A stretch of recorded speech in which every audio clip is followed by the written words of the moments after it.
usiamini kila mtu anayesimama madhabahuni na kutumia Biblia kufundisha. Hiyo ndio maana ya kwanza.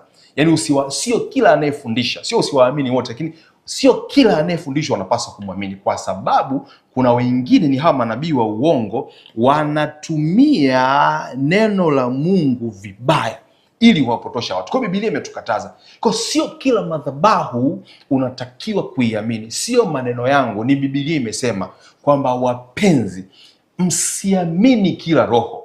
Kwa maana ya kwamba si kila mtu unayemsikia anajiita mtumishi wa Mungu na anafundisha ishara, miujiza inatokea unapaswa kumwamini. Haupaswi kumwamini. Unachotakiwa kukifanya ni kuchunguza. Ukishachunguza, Roho Mtakatifu akakusaidia, ndio utajua kwamba huyu niliyemsikiliza kweli ni mtumishi wa Mungu. Lakini ukiona kuna kona ujue kabisa hapo huyo sio mtumishi wa Mungu.